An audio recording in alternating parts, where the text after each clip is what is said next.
નમસ્કાર, જય ગૌ માતા।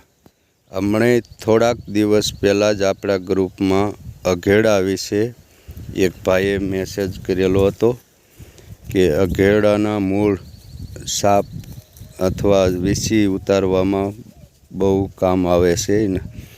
તો ત્યારે મારે સુકાઈ ગયેલા હતા અમારા ફાર્મ ઉપર, ત્યારે હવે જો આ ઉગેલા છે, ફરી વરસાદ થયો ને તો આ પ્રકારના જુઓ પાંદ હોય છે અને એને આવી રીતે જો ડાળીઓ પણ સાઈડમાં થાય છે અને આને પછી ઉપર એકદમ સીધી સોટે અને નીચે બીજ એવા આવે છે, તો આપણે હાલવી તો આપણા પાટલુંગમાં સોટી જાય છે અને એને ઊંધા ઓલા હોય છે। આમ આપણે પાટલુંગમાં સોટી ગયા હોય તો આપણે ઉપરથી લઈને ખેરવા પડે તો ખરે। તો આ છે અઘેડાના ઝાડ જુઓ। આમાં આપણે બીજી જાતિ પણ આવે છે અઘેડી। અઘેડીના પાન બે આથી પાતળા હોય છે। હમણાં જો આપણા ફાર્મમાં હશે તો હમણાં બતાવું। અમારે જો આ ગાયો અમારે લગભગ વનસ્પતિ જ ખાતી હોય છે, બધી પ્રકારની વનસ્પતિ। આ વેલા છે, આવું ઘાસ છે,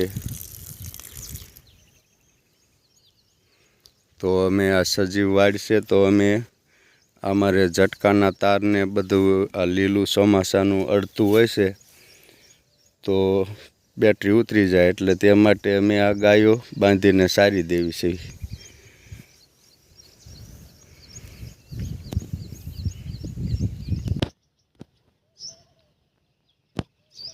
તો આ છે અઘેડી। અઘેડીને એકદમ આવા પાંદ હોય છે લંબગોળ, અને અઘેડાના જો આવા પાંદ હોય છે। આ અઘેડો છે અને આ અઘેડી છે।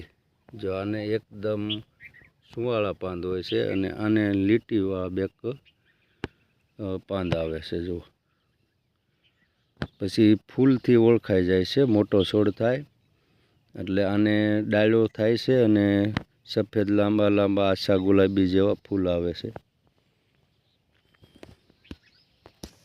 આ ગોળ પાંદવાળું લંબગોળ પાંદવાળું ઝાડ છે, અઘેડીનું છે। તો આ પ્રકારના અઘેડીના છોડ હોય છે।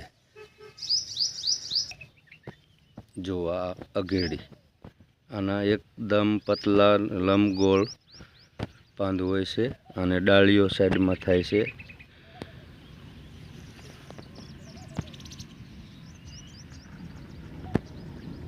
આ અઘેડી, અઘેડો અને અઘેડી બે જાતિ હોય છે।